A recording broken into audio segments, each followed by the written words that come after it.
Olá pessoal do sexto ano da Rede Municipal de Ensino de Picos, tudo bem com vocês? Aqui quem fala é o professor Rubens Leal da disciplina de História. Gostaria de convidá-los a assistir a nossa aula de número 27, sob o título Legado Cultural Romano, que você poderá encontrar no seu livro didático a partir da página de número 174. Vamos nessa então? Então pessoal, como eu havia dito no final da civilização grega, o legado é a herança cultural deixada por cada povo. Assim como os gregos deixaram sua herança cultural, na democracia, na filosofia, a mitologia, os gregos deixaram os Jogos Olímpicos, o Império Romano, a civilização romana também deixou o seu legado. Na verdade, cada pessoa que passa pela Terra, cada pessoa que tem uma existência, deixa um legado. O legado é a sua contribuição, são os seus valores, as amizades aqui deixadas. Do mesmo modo, cada civilização que passou, mesmo aquelas que já não existem mais, deixaram uma herança cultural para a atualidade. E a civilização romana, na verdade, tornou-se o principal, o maior império do Ocidente em todos os tempos, deixando um leque de heranças culturais para a atualidade. Eu gostaria de citar, por exemplo, a primeira delas, a República. Nós sabemos que a República surgiu em Roma há pouco mais de 2000 anos. E a República surgiu justamente para cuidar da coisa pública. O termo república vem do latim res public, coisa pública. É o regime político adotado por boa parte dos países do Ocidente na atualidade, incluindo o Brasil. Nosso regime é o regime republicano, que vem da República de Roma. De Roma também nós herdamos a origem e a expansão do cristianismo. A religião cristã surgiu a partir da morte de Cristo, a partir do trabalho dos seus apóstolos, que fizeram um trabalho de expansão da fé cristã. E naquela época, a província onde Cristo e seus apóstolos viviam, a província de Judá, era posse do Império Romano. Foi em Roma que o cristianismo, inicialmente perseguido, terminou sendo liberado e posteriormente oficializado como principal religião do Império. E a partir daí surge a Igreja Cristã, que nós temos aí 2000 anos de existência, sendo que hoje o cristianismo é a maior religião do planeta Terra. Em Roma também foi instituído, bem no início do Império, com Otávio Augusto, o imperador, a política do pão e circo. Foi ele que oficializou essa política. O pão e circo nada mais é do que os estadistas que ficam patrocinando espetáculos, diversão para o povo e ao mesmo tempo distribuindo alimentos como forma de controlar o ímpeto da população. O que é que Otávio Augusto fazia quando era imperador de Roma?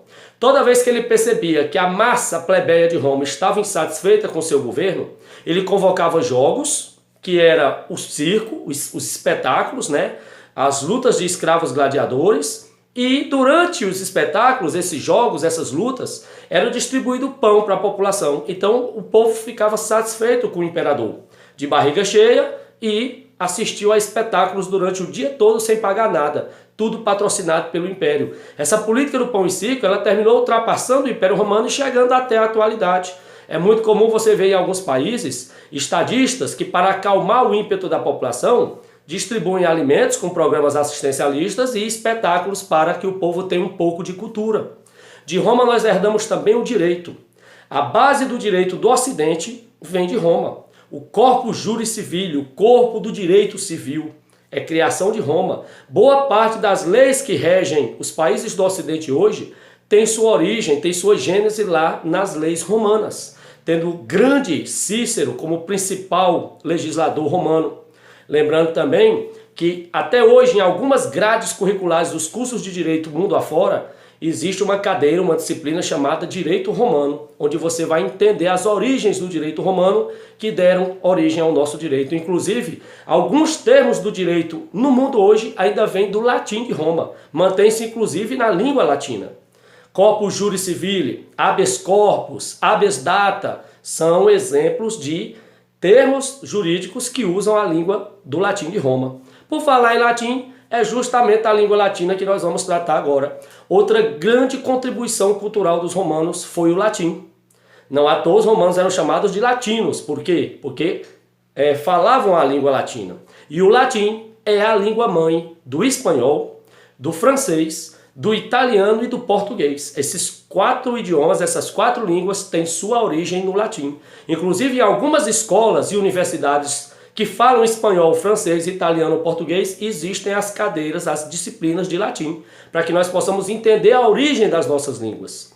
Nós herdamos também de Roma a arquitetura, e aí a principal obra até hoje muito visitada é sem dúvidas o Coliseu em Roma, a grande arena que reunia 30, 40 mil pessoas para assistir às lutas entre escravos gladiadores. E temos também os arquedutos, que eram arcos, construções para trazer água do rio Tibre para abastecer a cidade de Roma. Então a água de Roma não vinha debaixo do chão por encanações, vinha pelo alto. Os arquedutos eram colunas de sustentação para trazer as tubulações de água para abastecer a cidade de Roma. De Roma nós herdamos também os algarismos romanos, que até hoje são muito utilizados ao lado dos algarismos arábicos.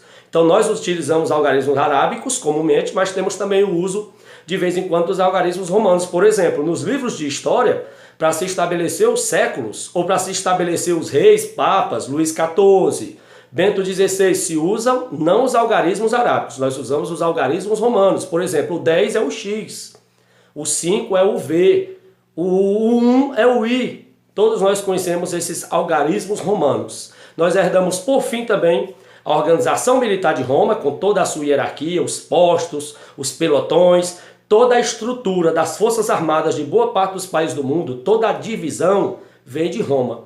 E finalmente nós herdamos de Roma também toda a organização urbanística.